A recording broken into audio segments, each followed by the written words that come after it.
Chapter 16 श्लोक number 10।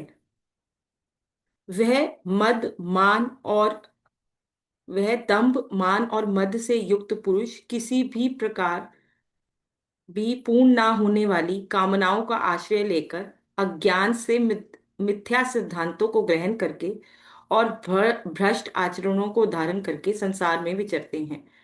तो बीच में आज थोड़ी कनेक्शन में प्रॉब्लम है, अगर दिक्कत हुई तो मैं वीडियो फिर ऑफ कर दूंगी। तो वो कह रहे हैं कि जो लोग वो ईश्वर को जानते ही नहीं है, ये असुरी प्रवृत्ति वाले लोगों की बात हो रही है इस चैप्टर में। पहले वो अर्जुन को बताते हैं कि ये जो देवी संपदा या देवी स्वभाव को लेके उत्पन्न हुए वाले जो पुरुष हैं उनके ये लक्षण हैं। फिर वो विस्तार से असुरी स्वभाव वाले जो लक्षण हैं उनको बता रहे हैं। तो वो कह रहे हैं कि जो ईश्वर में नहीं मानते वो कहते हैं कि संसार जड़ और मतलब बायोलॉजिकली ही आगे बढ़ रहा है।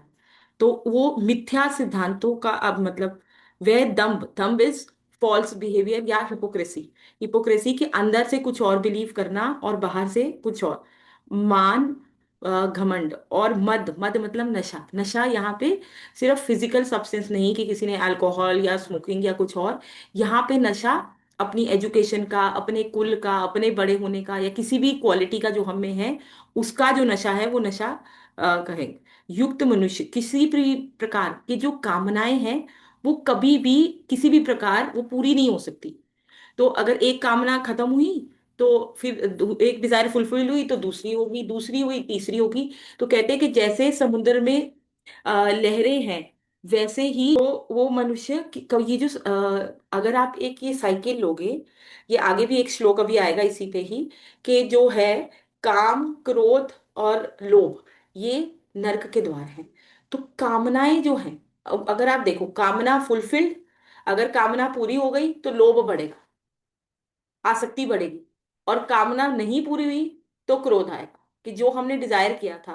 तो इसमें वो कह रहे हैं कि इस तरह के लोग जो असुरी प्रवृत्ति के हैं वो जीवन पर्यंत पूरे जीवन भर जो कामनाएं हैं वो कभी पूरी हो ही नहीं सकती, उनके पीछे दौड़ते रहते हैं। अज्ञान से मिथ्या सिद्धांतों को ग्रहण करके और भ्रष्ट आचरणों को धारण करके संसार में भ्रष्ट आचरण, सदाचार क्या है, झूठ चोरी नशा, तो ये सब नहीं, करप्ट प्रैक्टिसेस, ऑनेस्टी है ही नहीं, और फॉल्स जो मिथ्या है, झूठ जो सिद्धांत है कि यही यही है, ईश्वर कुछ भी नहीं है ऐसा मान के वो सारी उम्र सिर्फ डिजायर्स के पीछे ही भागते रहते।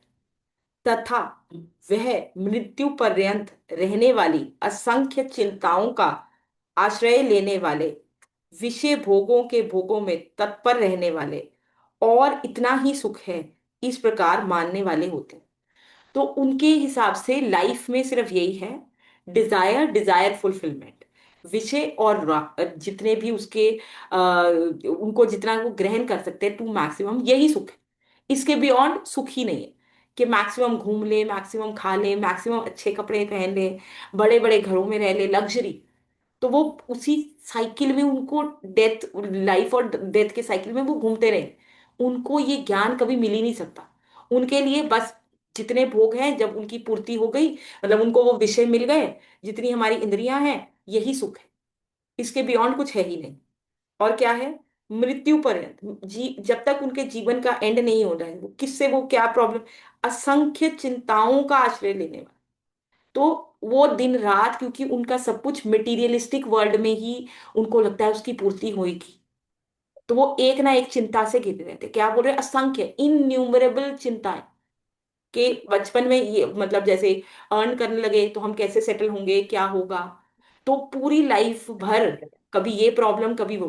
तो असंख्य चिंताओं में घिरे हुए, विषय भोगों में भोगने में तत्पर, कि किसी तरीके भी विषय के भोगों को में वो मतलब तत्पर रहते हैं कि जितना मैक्सिमम भोग सके। और उनका जो सुख की डेफिनेशन है वो इतनी है। ठीक है। अब ये इंपॉर्टेंट है, वह आशा की सैकड़ों फांसियों से बंधे हुए मनुष्य काम क्रोध के परायण होकर विषय भोगों के लिए अन्याय पूर्वक धन आदि पदार्थों का संग्रह करने की चेष्टा करते हैं। तो अब वो क्या कह रहे हैं कि हाँ, कि ये जो है होप, होप जहां होप है वहां डिसअपॉइंटमेंट है। वह आशा की सैकड़ों फांसियों से बंधे हुए। तो क्या है होप, और वो क्या उसको डिस्क्राइब कैसे कह रहे हैं, फांसियों से बंधे हुए, कि मेरा ये काम हो जाए, इस चीज की आशा है, फिर ये हो जाए, ये हो जाए, ये हो जाए। तो लाइफ लॉन्ग वो ये असंख्य चिंताओं में घिरे हुए, और आशा की असंख्य फांसियों से बंद, कि डिजायर्स डिजायर्स और फिर होप्स, कि ये हो जाए, वो हो जाए, वो हो जाए। तो वो शांति एक्चुअली में उनको कभी मिल ही नहीं पाती, क्योंकि वो शांति ढूंढ रहे हैं मेटीरियलिस्टिक चीज, और मेटीरियलिस्टिक चीजों की नेचर ही नहीं है, वो नाशवान है, वो टेम्परेरी है। तो वो परमानेंट सुख या शांति प्रोवाइड ही नहीं कर सकते। तो इसलिए वो जीवन पर्यंत असंख्य चिंताओं का, और क्या है, आशा की सैकड़ों फांसियों से बंधे। तो उनकी लाइफ जो, बहुत ज्यादा मटेरियलिस्टिक लोग हैं, जिनका बिहेवियर भी सही नहीं है, करप्ट, तो वो दे आर ऑलवेज रेस्टलेस। तो जहां होप होगी, होप का ऑपोजिट डिसअपॉइंट, तो जितनी होप्स हैं उतनी ज्यादा डिसअपॉइंट। काम क्रोध के परायण होकर, कि वही डिजायर, डिजायर फुलफिलमेंट लोभ, और डिजायर की अगर नॉन फुलफिल हो जाएगी तो वो क्रोध। विषय भोगों के लिए अन्यायपूर्वक, क्योंकि उनकी लाइफ में लाइक मटीरियलिस्टिक थिंग्स या मनी सबसे ऊपर है, तो उसके लिए, उसको अचीव करने के लिए, वेदर वो पाथ जो है वो सही है या गलत है, वो इसको भूल जाते हैं। तो वो अन्यायपूर्वक धन इकट्ठा कर कर संग्रह करने की चेष्टा करते हैं। तो जैसे हमने वो स्टोरी थी उसमें हमारी, कि एक राजा जब देखता है कि एक सामने मजदूर है, वो बहुत शांति से सो रहा है, तो वो कहते हैं कि मंत्री को, कि ये तो बहुत शांति से सो रहा है। कह रहा है आप कुछ मत करो, बस इसके घर में 99 रुपी वो अशर्फियों वाली थैली फेंक दो, 99 सोने के कॉइन वाली थैली फेंक दो।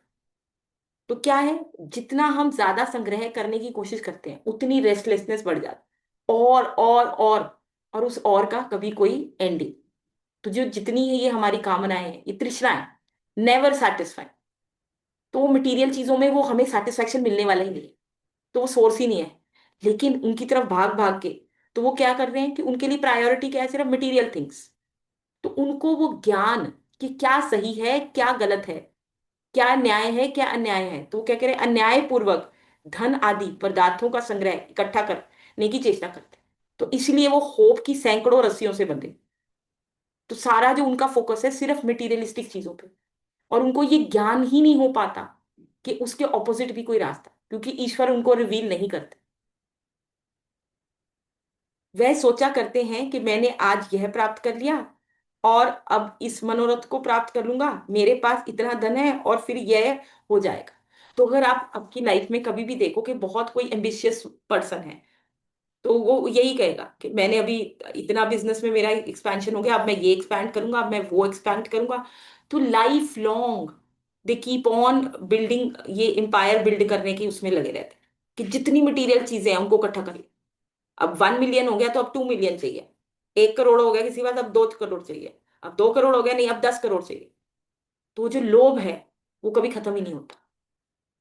और जिनकी लाइफ में प्रायोरिटी सिर्फ मनी है, तो वो मतलब राइट वे नहीं, किसी भी तरीके से उसको हासिल करना चाहेंगे, उसको हासिल करना चाहेंगे। तो वो आप ठीक है। उनकी जो लाइफ है वो पूरी की पूरी लाइफ इसी सब में बीत जाती है, कि मैं ये अचीव कर लूं, फिर ये अचीव कर लूं, फिर ये अचीव कर लूं, और इस अचीवमेंट के चक्कर में लाइफ का कब एंड हो जाता है वो कभी पता ही नहीं चलता। वह शत्रु मेरे द्वारा मारा गया।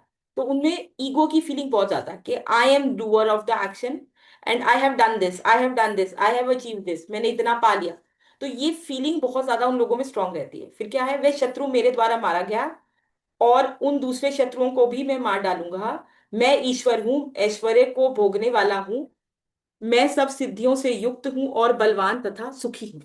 तो उनको लगता है कि वो ही सब कुछ करता है, और जो भी उन्होंने लाइफ में अचीव किया, it is all because of their hard work and struggle and everything. तो अगर आप for example Alexander the great जिसकी स्टोरी हुई है, जिसे सिकंदर कहते हैं, तो उसने एक कॉन्क्वेस्ट किया, दूसरी कंट्री, तीसरी कंट्री, चौथी कंट्री, और अल्टीमेटली व्हेन ही वो, जब वो इंडिया आया, तो ही फेल सिक। तो जब वो तो उन्होंने कहा कि अब कोई कोई तो तरीका होगा कि कुछ सांसें मेरी बढ़ जाएं ताकि मैं अपने देश वापस पहुंच जाऊं। तो उन्होंने कहा किसी भी तरीके से, कह रहे कितना भी पैसा हो, कुछ भी हो, कि मुझे कुछ दिनों की मोहलत मिल जाए कि मैं अपने देश वापस पहुंच जाऊं। तो लेकिन वो उन्होंने कहा आप किसी भी तरीके से नहीं पहुंच पाओगे, क्योंकि अब आपके इतने ही सांस बचे हैं। तो वो जो धन इकट्ठा किया था, जो देशों पे उसने कॉन्कर किया, इतने लोगों को किंग किया, उसका रिजल्ट क्या था? वो उसको बिल्कुल कुछ भी चीज उसको बचा नहीं पाई, उसकी एक भी सांस नहीं। तो उसने कहा कि जब मैं मरूं तो एक मेरे हाथ में तलवार हो और एक मेरा हाथ खाली कर, मतलब खाली मतलब रख देना, कि लोगों को पता चले कि एलेक्जेंडर द ग्रेट कॉन्क्वर वो भी खाली हाथ जा रहा है। तो जो बहुत ज्यादा एम्बिशियस या पावरफुल लोग होते हैं, उनका लाइफ साइकिल पूरा इसी सब में बीत जाता है, और उनको सही वस्तु क्या है या परमात्मा क्या है या उस तरफ का अयोटा ऑफ नॉलेज या ज्ञान भी नहीं मिल पाता, क्योंकि उनकी प्रवृत्ति ही नहीं होती। मैं बड़ा धनी हूं और बड़े कुटुंब वाला हूं, मेरे समान दूसरा कौन है, क्योंकि उन्होंने बहुत कुछ अचीव कर लिया, तो उनकी ईगो अब उतनी ही इन्फ्लेट हो गई। मैं यज्ञ करूंगा, दान दूंगा, आमोद प्रमोद करूंगा। इस प्रकार अज्ञान से मोहित रहने वाले तथा अनेक प्रकार से भ्रमित चित्त वाले, तो ये वो कंफ्यूज चित्त है, उनको कभी नॉलेज होगी ही नहीं। मोह रूप जाल से समावृत और विषय भोगने में अत्यंत आसक्त। तो आपको अभी कलयुग में हमें ऐसे ही लोग मैक्सिमम मिलेंगे, जो कि जिनकी विषय भोगों को भोगने में अत्यंत आसक्ति है। आसुर लोग महान अपवित्र नरक में गिरते हैं। तो एंड रिजल्ट क्या होगा? It is not only about this life, कि इस लाइफ में हमने बहुत कुछ अचीव कर लिया, बहुत सारा कुछ पा लिया, उसके बाद वो क्या कह रहे हैं? वो नरक में ही गिरेंगे उनको, क्योंकि वो नॉलेज बिल्कुल मिलेगी ही नहीं। विषय भोगों में अत्यंत आसक्त आसुर लोग महान अपवित्र नरक में गिरते हैं।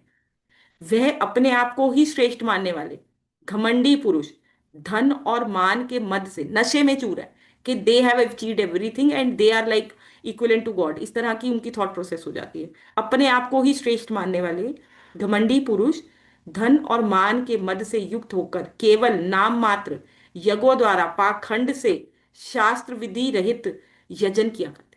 तो वो जो, अगर कोई मतलब आयोजन भी कर रहे हैं या यज्ञ भी कर रहे हैं, वो हम किसी को दान देंगे अपने आप को बड़ा सोचकर और नीचे वाले को छोटा सोचकर, इस तरह से मतलब पाखंड के लिए, दिखावे के लिए, अंदर से उनको किसी ना गरीब से कोई लेना देना ना कुछ और। अगर हम देखें कि हमारे जो इंडिया के बहुत इंडस्ट्रियलिस्ट फैमिलीज हैं जो टॉप पे हैं, तो वो जो भी करेंगे वो सिर्फ दिखावे के पूर्ण के उसके लिए करेंगे। अंदर में उनके उनको कोई फीलिंग नहीं है किसी भी दुखी आदमी के लिए या दुखी कुछ के लिए। अब एक इनके बिल्कुल ऑपोजिट जैसे रहे हैं टाटा, तो दे बिलीव्ड इन चैरिटी। उन्होंने अपना एक फिक्स्ड इनकम जितना भी था वो हॉस्पिटल बनाए या कुछ और बनाए, कि दिखावे के नहीं वो यज्ञ कर वो कर रहे, they are actually doing it for the people. लेकिन बाकी आप जितने भी एलिट देखो, मोस्ट ऑफ देम वो सिर्फ आडंबर ही कर रहे होते, दिखावे के लिए, अंदर से कोई फीलिंग नहीं है किसी के लिए, किसी गरीब प्राणी के लिए या किसी दुखी के लिए। They have no feeling. तो वो अपने आप को श्रेष्ठ मानने वाले दंभी पुरुष धन और मान के मद से युक्त होकर केवल नाम मात्र यज्ञों द्वारा, अनुष्ठान वो बहुत बड़े बड़े करेंगे, बहुत बड़ा यज्ञ कर लिया, यहाँ घूम आए, इधर कराए, लेकिन वो जीरो है। शास्त्र विधि रहित यजन। अब शास्त्र विधि क्या कह रही है? गीता में क्या करने को कह रहे हैं? क्या बोल रहे हैं? ज्ञान यज्ञ मटेरियल यज्ञों से बेटर है, श्रेष्ठ है। तो ज्ञान यज्ञ क्या है? सत्संग। और क्या शास्त्र विहित बोल रहे हैं? यहाँ पे क्या बोल रहे हैं? कोई भी बाहर की जो हम कर रहे हैं चीजें, उनके बिल्कुल ऑपोजिट, वो तो ध्यान में बैठने को बोल रहे, मन को एकाग्र करने को बोल रहे, चित्त को एकाग्र करने को। और बाहर के जो बाहरी अनुष्ठान, वो सारे जो रिचुअल्स है, उसको तो कहीं में भी गीता में कोई जगह नहीं दी गई, ना रामायण में दी गई है। वह अहंकार बल घमंड कामना और क्रोध आदि के परायण और दूसरों की निंदा करने वाले पुरुष अपने और दूसरों के शरीर में स्थित मुझ अंतर्यामी से द्वेष करने वाले होते हैं। तो जब हम किसी के से जेलस हैं, तो we are not only jealous of that person, या डिसलाइकिंग है, तो उसके अंदर वो जो ईश्वर का रूप है, उसको भी, उससे भी हमें जलन है, क्योंकि वो सोचते हैं we are the most powerful, any other source of power is not tolerable to them. तो उनको लगता है हम ही श्रेष्ठ हैं, हम ही मोस्ट पावरफुल। तो बाकी ह्यूमन बींग्स में ये लव तो कभी आता ही नहीं है, वो हमेशा डिसलाइकिंग और जेलसी है। और इन टर्न वो किसको डिसलाइक और जेलस है? वो कह रहे हैं मुझ अंतर्यामी परमेश्वर से। जिस अब अगर सब प्राणी ईश्वर के बच्चे हैं, तो अगर उनको उनके बच्चों से ही प्यार नहीं है या किसी की दुख तकलीफ से उनको कोई फर्क ही नहीं पड़ता, तो वो ईश्वर के भी हिटर हैं, इस तरीके से वो कह रहे हैं। वह दूसरों के शरीर में स्थित मुझ अंतर्यामी, तो वो ईश्वर तो हर शरीर में अंतर्यामी रूप से प्रेजेंट ही है, करने वाले होते हैं। तो वो ईश्वर को ही अल्टीमेटली वो हेट किसको कर रहे हैं, वो किससे जेलस है, वो अंतर्यामी रूप से ईश्वर, क्योंकि वो अलग एक पावर सेंटर है ना, तो वो तो अपने अलावा किसी को देख ही नहीं पाते। उन द्वेष करने वाले पापाचारी और क्रूर कर्मी नर धामों को मैं संसार में बार बार असुरी योनियों में ही डालता।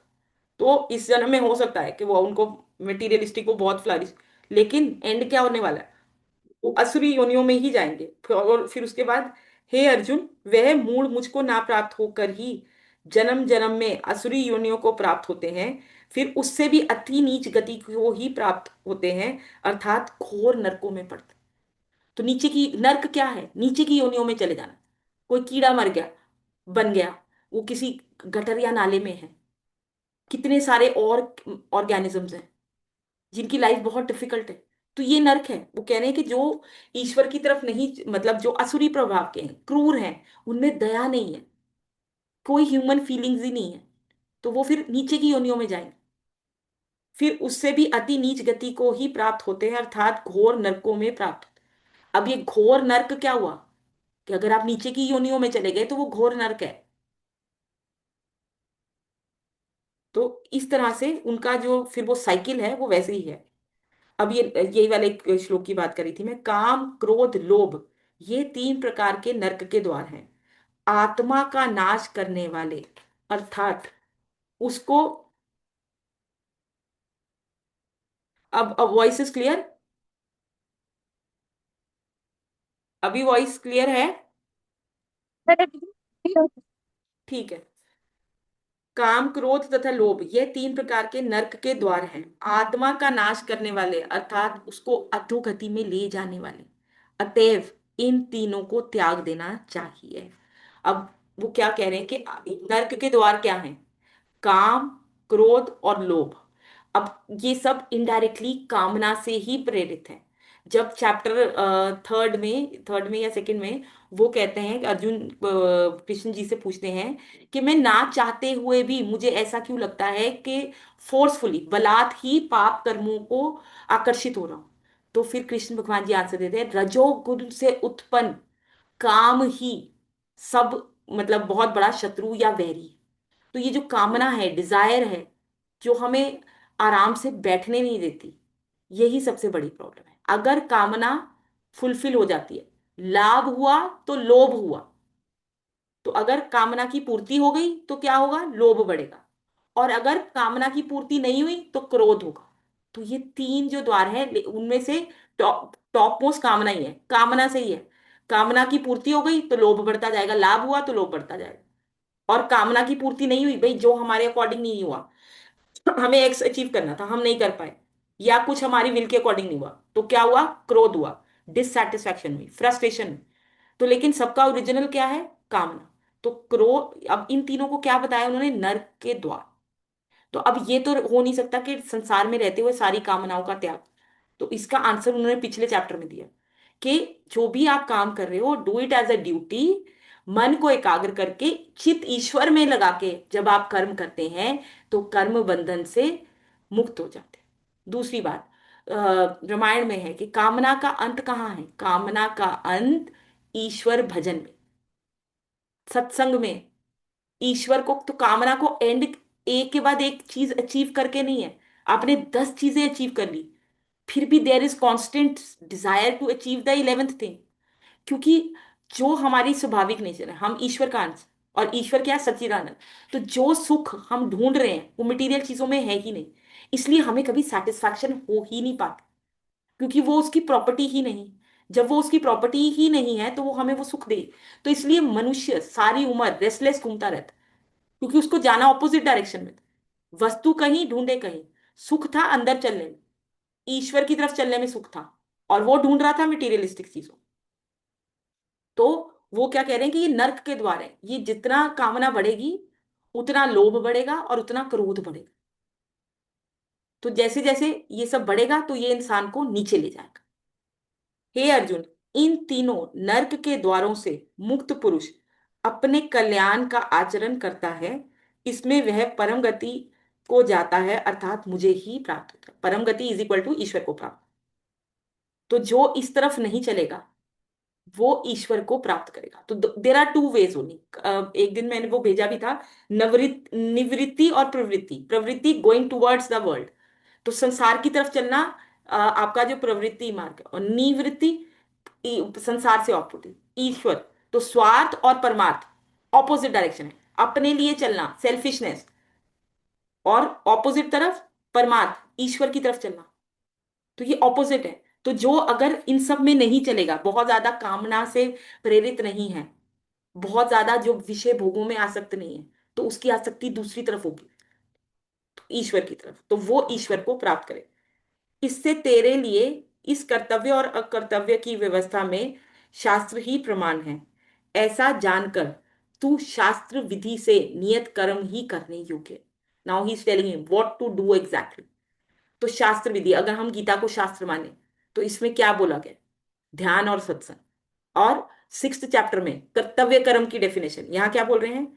इस कर्तव्य और अकर्तव्य की व्यवस्था में शास्त्र ही प्रमाण है, ऐसा जानकर तू शास्त्र विधि से नियत कर्म ही कर, जो आपके लिए असाइंड ड्यूटी है, डू योर ड्यूटी। और अब एक बार चैप्टर सिक्स्थ में हम आते हैं, वही वाला श्लोक पढ़ते हैं, बड़े दिन हो गए हैं। चैप्टर सिक्स्थ निकालो, श्लोक नंबर एक।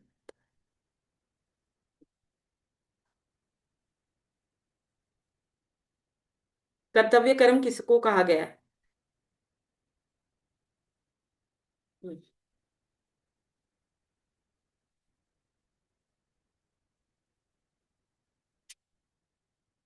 हाँ, ये श्लोक नंबर 23, चैप्टर सिक्स। जो दुख रूप संसार के संयोग से रहित है तथा जिसका नाम योग है, उसको जानना चाहिए। वह योग ना उगताए हुए अर्थात धैर्य और उत्साह युक्त चित्त से निश्चय पूर्वक करना कर्तव्य है। अब वो कर्तव्य की डेफिनेशन बोल रहे हैं, क्या बोल रहे हैं?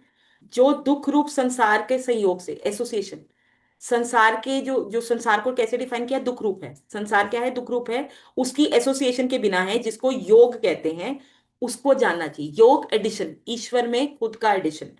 वह योग ना उगताए हुए अर्थात धैर्य और उत्साह, मतलब उसको रेगुलर प्रैक्टिस करना चाहिए बिना, मतलब कि उसके एंथुजियाज्म के लैक, जैसे हम रिपीटेडली करते हैं तो थोड़े टाइम के बाद वो उसमें स्टेलमेट आ जाती है या हम बोर फील करते हैं। तो कहते हैं उसे रेगुलरली प्रैक्टिस करना है विद एंथुजियाज्म, ये कर्तव्य कर्म। ठीक है, तो यहाँ पे उन्होंने अर्जुन को इंस्ट्रक्ट कर दिया कि उसको करना क्या है। ठीक है, कोई डाउट है? Any doubt?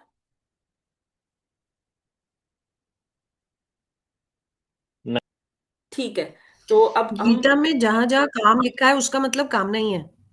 कामना डिजायर ही लेंगे उसको मोटे तौर पे। ठीक है। ठीक है, जहां पे भी काम है वो कामना डिजायर ही है।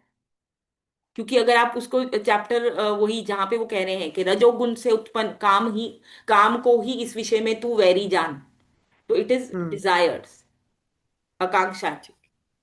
ओके। मतलब 99% वही है। ठीक है। अच्छा। अर्जुन बोले, चैप्टर 17 फर्स्ट श्लोक, अर्जुन बोले हे कृष्ण, जो मनुष्य शास्त्र विधि को त्याग कर श्रद्धा से युक्त हो देव आदि का पूजन करते हैं, उनकी स्थिति फिर कौन सी है? सात्विक अथा राजसी या तामसिक? अब नाउ ही इज क्वेश्चनिंग कि जो शास्त्र में नहीं लिखा है उसके, उसको त्याग कर श्रद्धा से युक्त होकर देव आदि का पूजन करते हैं। श्रद्धा तो है, पूरी कमिटमेंट है जिसकी भी वो पूजा कर रहे हैं, तो उनकी वो जो श्रद्धा है वो किस प्रकार की? वो राजसिक है, तामसिक है या सात्विक है? श्री भगवान बोले, मनुष्य ही, मनुष्य की वह शास्त्रीय संस्कारों से रहित केवल स्वभाव से उत्पन्न होने वाली श्रद्धा सात्विक और राजसी और तामसिक, ऐसी तीन प्रकार की होती है, उसको तू मुझसे सुन। नाउ ही इज डिस्क्राइबिंग कि वो कह रहे हैं कि श्रद्धा भी तीन प्रकार की है, जो शास्त्र के ऊपर बेस नहीं है वो।